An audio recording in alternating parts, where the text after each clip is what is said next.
और भी बहुत सारे लोग खड़े हुए थे। उसने दुकानदार को कई बार बुलाया, लेकिन वहां पर भीड़ इतनी थी कि दुकानदार का ध्यान उसकी तरफ गया ही नहीं।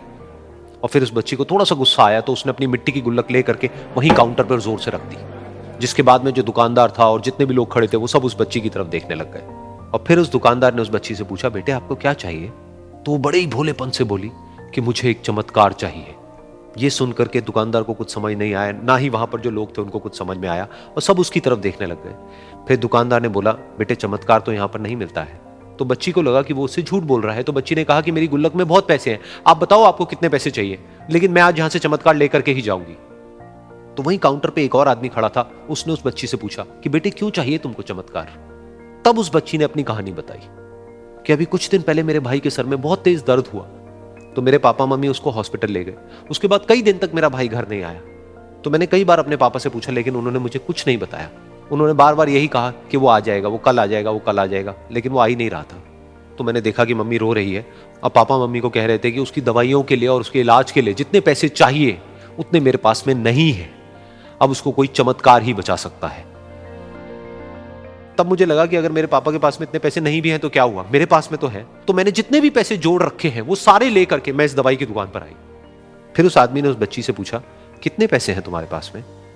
ये सुनते ही उस बच्ची ने अपनी गुल्लक उठाई, जमीन पर फेंकी और तोड़ दी, और पैसे गिनने लग गई। बाकी सब लोग खड़े होकर के उसको देख रहे थे।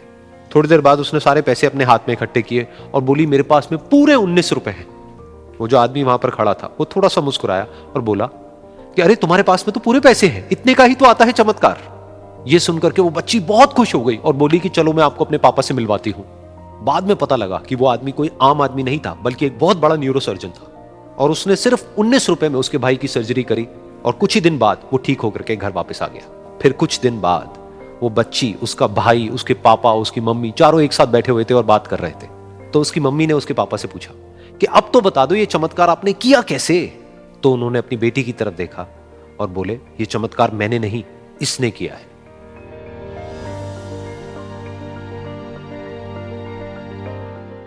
तो यहां पर एक बहुत बड़ी बात है जो हम उस छोटी सी बच्ची से सीख सकते हैं कि जिंदगी में कभी कभी ऐसा होता है कि हमको कोई रास्ता नजर नहीं आ रहा होता है और हम लोग हिम्मत हार जाते हैं। तब हमारे अंदर एक बच्चा होता है जो कोशिश करने से कभी भी पीछे नहीं हटता है।